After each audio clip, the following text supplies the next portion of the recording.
De volta com Mulher.com, quero agradecer a sua participação. Vocês estão participando pelas redes sociais, estão participando do nosso sorteio. Obrigada, viu, pela participação de todo mundo. Recadinhos, comentários, a gente adora ler aqui todos eles. Obrigada de coração. E a gente quer começar essa semana hoje falando de saúde com vocês. A chefe Inês Prado já mostrou pra gente, assim, não dá nem para comparar, gente, um hambúrguer, uma comida caseira com uma comida industrializada. Você viu ali, né, a quantidade de açúcar, de sal, de gordura que a gente come quando a gente ingere produtos industrializados. Vale muito mais a pena fazer uma comida caseira. Nosso organismo agradece. Sabe outra coisa que nosso corpo agradece? Quando a gente cuida daqui, ó, da nossa saúde mental, a nossa saúde emocional.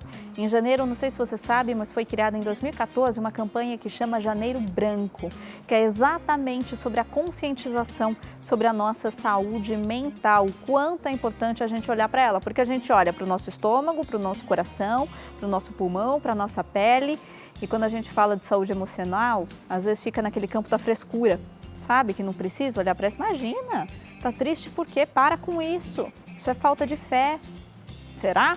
Não é bem isso, não. A gente trouxe a psicóloga hoje aqui, Pamela Peterlevitz, para falar com a gente. Boa tarde, Pamela. Boa tarde. Prazer estar aqui novamente com vocês. Obrigada, eu que agradeço a sua participação.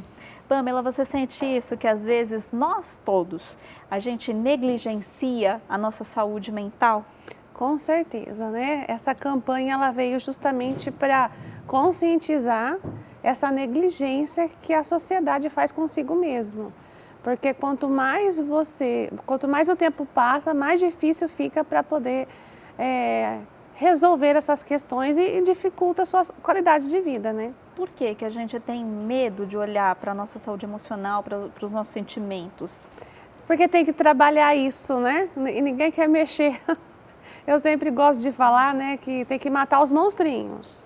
E esse olhar para dentro e trabalhar isso é muito difícil, porém é libertador. E a qualidade de vida que a pessoa adquire quando ela encara isso de frente, ela não quer voltar atrás.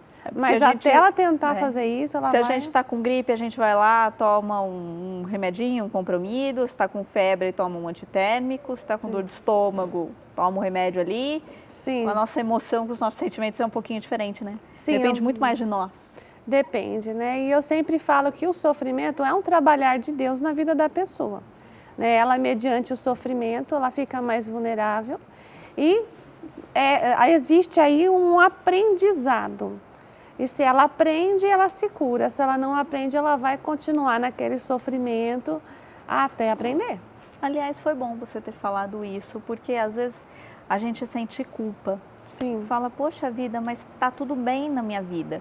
Tá tudo bem com a minha família, tá tudo bem com o meu emprego. Eu tô tenho bem. casa, Por que eu filhos. tô triste? Tenho casa, tenho filhos. Por que eu tô triste? Será que eu tô com falta de fé? É isso que falta na minha vida? Surge essa culpa muito grande nas pessoas, né? Depressão é falta de fé? Sim. Não, depressão não é falta de fé. Essa culpa existe porque é um preconceito social, né? Então foi uma ideia que foi impregnada na sociedade de que quem tem depressão não tem Deus. Isso é um absurdo, né? Quem já disse isso, por favor, não diga mais. E porque é muito dolorido para quem ouve isso. Depressão é uma doença e existe tratamento. Então é isso que tem que ser bem enfatizado. É uma doença como uma doença física. A única diferença é que ela não é diagnosticada em laboratório. Não vai sair no exame de sangue ali, né, a depressão. Mas ela é uma doença. Então é a mesma coisa de eu olhar para uma... Esse é um exemplo que eu gosto de dar bastante. É a mesma coisa de eu olhar para uma pessoa com câncer, ali carequinha, fazendo tratamento e falar assim... Levanta daí, você não tem Deus no seu coração, entendeu? É muito cruel fazer isso com as pessoas. Não subestime a dor do outro. Se você não entende, não tem o que falar, fica quietinho. Já está ajudando. Já. Não é? Você só não está atrapalhando, já está bom. Já é suficiente, isso. E você que está passando por isso, está se sentindo nesse estado depressivo, não ache que é falta de fé. Muito pelo contrário, nesse momento a fé pode ajudar, inclusive. Sim, pode né? até fortalecer a fé. Porque mediante o sofrimento nós temos duas opções. Continuar sofrendo ou aprender com ele. Se eu aprendo com ele, a minha fé se fortalece. Deus trabalha comigo no meio desse sofrimento. Então, é importante aproveitar essa oportunidade. Nossa, mas eu precisei chegar a esse ponto para entender quem sou eu, o que está acontecendo comigo e o porquê eu cheguei nessa situação. Sim, você foi um filho teimoso. Então, precisou ficar doente para poder parar e se cuidar. Infelizmente. Por isso que eu falo, não deixe o monstrinho crescer. Né? Assim que já se sentiu mais debilitado, um pouco mais triste, desanimado, desânimo é diferente de preguiça, né? Que isso é bem importante saber. Faz uma avaliação, não paga para ver, né? Não fica esperando, por que não? Nem que alguém, ou médico ou psicólogo, chegue para você e fale assim, ó, você está melhor do que eu, ótimo. Ai, que bom. Que bom. Graças a Deus. Então, já descartei essa possibilidade, mas eu tenho que avaliar o que é que está me deixando naquele estado. Mas tem que ver, tem que ser feito o diagnóstico. É um cuidado diário, né? Um cuidado com a minha vida, com a minha saúde. Se nós não fizermos isso, ninguém vai fazer por nós. Não é? A gente tem que cuidar mesmo da saúde, assim. Você conhece alguém que tem depressão aí na sua casa, na sua família, uma amiga próxima, um amigo próximo? Você está se sentindo nesse estado depressivo? Se identificou com alguma coisa que a gente está falando aqui? Manda mensagem para a gente, vai lá no nosso Facebook, facebook.com/mulher.com/oficial, tá? Nossa página mulher.com/oficial ou então no Instagram mulher.com, tá lá a foto minha com a Pamela. Ali nas nossas redes sociais, manda mensagem, manda alguma pergunta para a gente quer te orientar, a gente quer fazer com que você ou alguém próximo a você saia desse estado, porque não é normal viver triste, não é, Pamela? Não é normal viver depressivo, a gente não tem que se acostumar com essa situação, é assim mesmo. Não tem o que fazer. Você falou uma coisa muito importante, não tem que se acostumar. Ninguém consegue acostumar a ficar mal, ele literalmente se acomoda ao sofrimento, isso é terrível. É pior do que... É pior, porque ele sofre e quem está ao redor sofre. Sofre junto, a família sofre junto. Sim, é um prejuízo biopsicossocial, por quê? A depressão ela tem esse potencial de debilitar o físico também. Então podem surgir doenças físicas. É provado já. A partir da nossa cabeça, da mente. Com certeza. Primeiro, ela começa a não se cuidar, daí já pode partir para o sedentarismo, aí ela fica muito tempo parada, já começa a comer o que não deve e vai abrindo portinhas e outra coisa, sistema imunológico. O sistema imunológico fica debilitado porque aquela pessoa está deprimida no sentido hormonal também, então ela começa a ficar muito gripada, ela começa a ficar doente, fisicamente falando. Então, a depressão, num auge muito elevado, ela pode até matar. E aí tem gente que pode falar assim, tá vendo? Você atrai coisa ruim. Não é que, na verdade, a pessoa está com o sistema imunológico já tão frágil, porque não se cuida, e aí vem mesmo aquelas doenças oportunistas. Não é assim, você atrai. Não, a gente não está cuidando de uma parte muito importante do nosso corpo. É uma bola de neve. E nós estamos aqui enfatizando a depressão, mas o Janeiro Branco ele é saúde mental de uma forma geral. E não só a depressão, mas a ansiedade e todos os quadros que vêm a partir da ansiedade. E quem não é ansioso? Sim, a depressão ela é um resumão, mas existem muitas formas da depressão. Isso é legal a gente falar, eu queria que você explicasse, porque às vezes a gente pensa em depressão, que é aquela pessoa que não consegue sair de casa, não consegue sair da cama, não abre a janela, não escova os dentes, não come. É um lado esse da depressão, mas nem todo mundo que está deprimido ou está no estado depressivo chega a esse ponto, é isso? Exatamente, existem os níveis para todas as doenças, na verdade, que é o leve, o moderado e o grave. Esse ponto que você citou já é um estado grave da depressão, mas ele passou pelo leve. Ele não chegou nesse ponto. Não foi de uma hora para outra. Não. Então, percebe-se aí uma pessoa que foi negligenciando a sua saúde até chegar a um ponto de não comer, de não escovar os dentes, de não tomar banho, ficar no quarto escuro chorando, né? Então, infelizmente, a nossa sociedade ela cria alguns estereótipos, algumas caixinhas, né, para alguns tipos de doença. E quando a pessoa não atinge aquela expectativa que ela espera, ela rejeita aquela possibilidade de doença e não apoia, não ajuda. E o contrário, julga, critica. E aí só piora o quadro dessa pessoa. Então, a depressão leve, o que seria? É aquele desânimo. Uma característica muito marcante, você deixou de gostar de coisas que você gostava antes. não tem mais energia para nada, mas você ainda trabalha, você ainda toma banho, você ainda consegue sorrir em algumas festas. A vida segue. Sim, mas lá dentro aquele fundinho amargo, angústia, tá sorrindo. Sabe que não tá tudo bem, né? Se pudesse escolher, não estaria aqui, mas estou pelo meu filho. Então esse desânimo já é caracterizado uma depressão leve. A moderada é quando você já deixa de fazer coisas, não tudo, mas entre escolher ir e ficar eu fico. Começa a faltar do trabalho, né? Começa a passar por cima de algumas coisas, aí a depressão já está conseguindo tirar você de algumas funções, então já não está mais tão leve. E a grave é aquela que nós citamos, né? Então, para que esperar e chegar a esse ponto? Então, um sinal de que pode estar acontecendo uma depressão ali que começa leve, é isso, assim, eu sigo a minha vida, mas sem vontade. Sim. Se eu pudesse, eu estaria em casa, ou se eu pudesse, tenho que trabalhar. Eu não teria companhia de ninguém. Sim. Isso é um sinal de que não está tudo bem.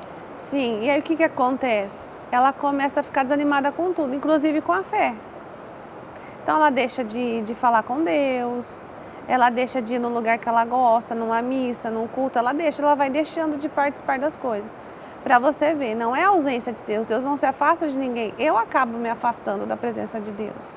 Então é o contrário do que as pessoas julgam. Deus, vinde a mim todos que estão cansados e sobrecarregados, vinde a mim. Então ele não se afasta de alguém que está doente, muito pelo contrário, ele chama para vir até ele. A gente é que acaba às vezes se afastando, não se sentindo digna da presença dele, porque tem essa crença de que se eu estou nesse ponto é porque Deus não está comigo. Não, é você que não está com ele, entendeu? A gente acaba culpando, e é mais fácil, né? É mais fácil culpar Deus, ou é mais fácil culpar o meu trabalho que me deixa estressada, a minha família que não ajuda, ao invés de procurar ajuda profissional. Sim, é um direito, não tem por que você, né, abrir mão de um direito que faz tão bem. Né? Ah, mas psicólogo é caro. Existem muitas formas hoje de atendimento. Os convênios, graças a Deus, se conscientizaram e hoje demora a chamar, a fila de espera é grande, a gente sabe, mesmo convênio. Mas existem formas para conseguir atendimento hoje em dia. Talvez antigamente eu poderia até concordar. Ah, psicólogo é coisa de rico ou é coisa de louco? Hoje não. Existe muito esse preconceito. Existia, hoje ainda existe, né? Existe. Psicólogo e psiquiatra é coisa de louco. Ah, imagina que eu não tô louca. Não é um cuidado. E você até citou aí, a gente está falando bastante da depressão, mas que existem outros fatores também da nossa saúde emocional. A ansiedade é uma delas. Sim, a ansiedade é terrível. E a ansiedade, ela é tão massacrante que ela pode levar à depressão. Quanto alguém deprimido pode desenvolver um quadro de ansiedade. Então você percebe que a coisa só vai piorando? É por isso que não pode subestimar. E a ansiedade também a gente costuma conviver com ela. Ah, eu sou ansiosa mesmo. Atribui isso à sua personalidade. Você veste a camisa. Autocondenação. A ansiedade é muito interessante. Ela é inata ao ser humano. Sem ansiedade nós não iríamos estudar, arrumar um emprego, nos casar. A ansiedade ela é uma motivação inata do ser humano. Nós precisamos da ansiedade. O problema é quando ela começa a me dominar e não eu domino ela. Aí passa do ponto saudável. Aí vai para o patológico, é onde eu tenho que observar. Sou impulsiva, não me controlo em situações ou com pessoas. Opa, é a ansiedade já falando por mim. Existe um problema aí. Criança pode ter ansiedade e depressão? Nossa, sim. Depressão infantil, de lá por volta de 2010 para cá tem sido mais discutida, com mais atenção, né? Existem quadros de depressão infantil que, se não tratado, gera uma depressão na fase adulta. E é uma depressão longa, é uma depressão que acompanhou o indivíduo por anos. Então, quanto mais tempo, mais difícil fica para tratar. Para tratar, né? Tem mensagem chegando para a gente aí nas redes sociais, para a Pamela também. Vamos dar uma olhadinha aqui que o pessoal está comentando. Neuza Luciano Oliva, eu tenho muita tristeza, choro por qualquer coisa, me sinto muito mal. Sou Neuza Luciano Oliva de Rondônia. Pamela, a Neuza pode estar com depressão? Sim, ela enfatizou vários sintomas ali, inclusive que chora por qualquer coisa, né? Uma pessoa sentimental que se emociona com um filme ou uma situação, uma pessoa que não via há muito tempo e ficou emocionada porque viu, são situações específicas e que eu me emociono. Estou com uma dor, então eu vou chorar. Mas ela enfatiza ali por qualquer coisa. Então é importante ela solicitar uma avaliação. O uso de medicamentos tem que ser prescrito pelo médico, dependendo da intensidade dos sintomas. É legal entrar com uma medicação também, não são todos os casos, isso tem que ser avaliado. Mas por que não também? Mas também não tem que ter medo da medicação. Não, de jeito nenhum. Quando você encara o problema e trata o problema, você não fica dependente de medicação, você usa ele por um tempo. É um tratamento que tem começo, meio e fim. Assim como qualquer outra doença, também o remédio psiquiátrico, você não vai ficar dependente dele a vida inteira, né? Não, só se você quiser. Né? Mas aí depende também um pouquinho de autoconhecimento, né? Sim. Da gente saber o momento de parar. Tem mais mensagem que chegou pra gente, vamos dar uma olhadinha, que o pessoal tá comentando.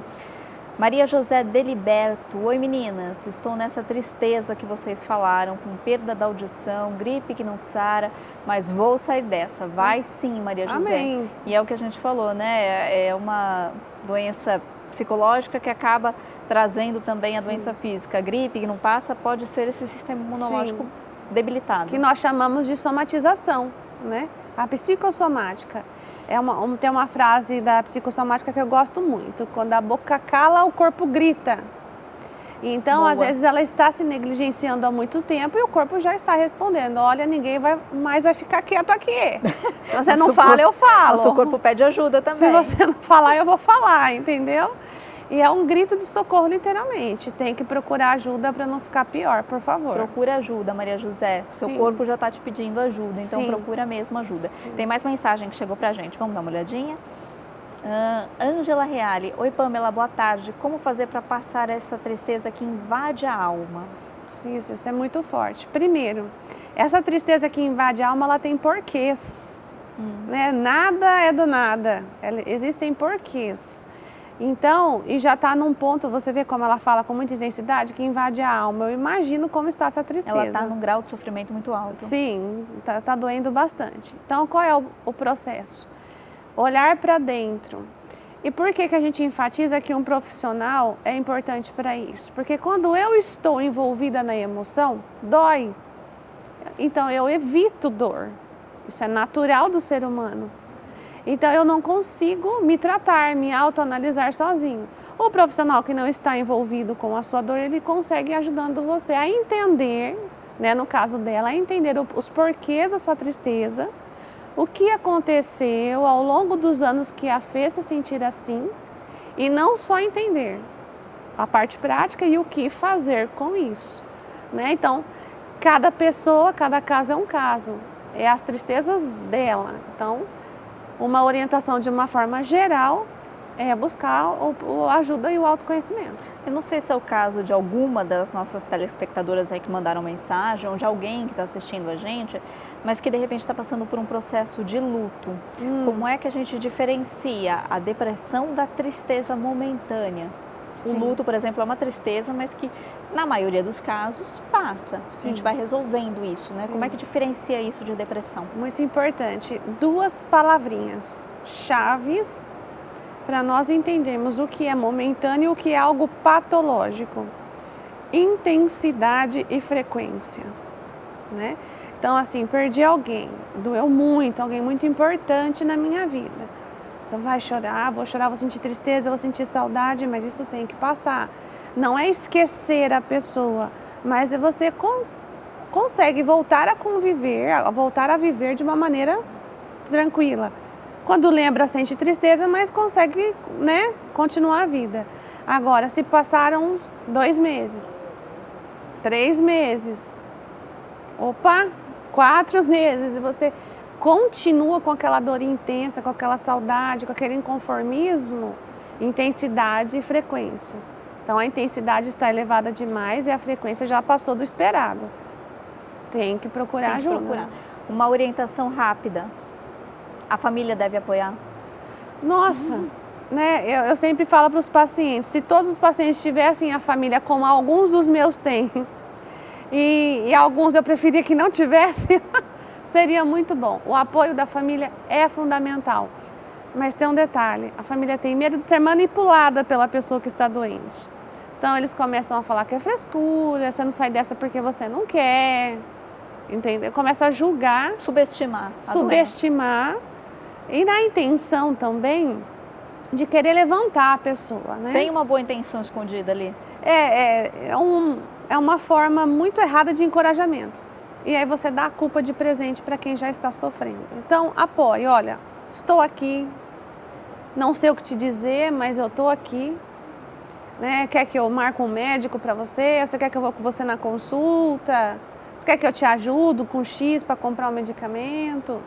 Vamos sair, vamos dar uma voltinha, né?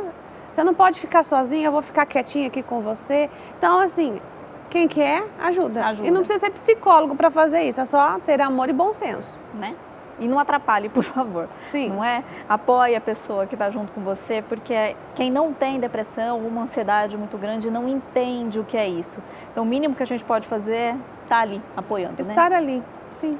Pamela Peterlewitz, psicóloga, muito obrigada pela participação. Eu que agradeço. No Mulher.com. Obrigada pelas orientações. Volte mais vezes para ajudar nosso público. Tá certo. Agradeço em nome de todos eles. Obrigada, viu? Os contatos da Pamela vão entrar no vídeo aí para você também. Se tiver alguma dúvida, quiser entrar em contato com ela, ficam aí os contatos dela. Olha, tá aí o Instagram da Pamela para você entrar em contato, pedir ajuda, orientação ou você mesmo se orientar para ajudar alguém da família. Obrigada, viu? Eu que agradeço. Para você também.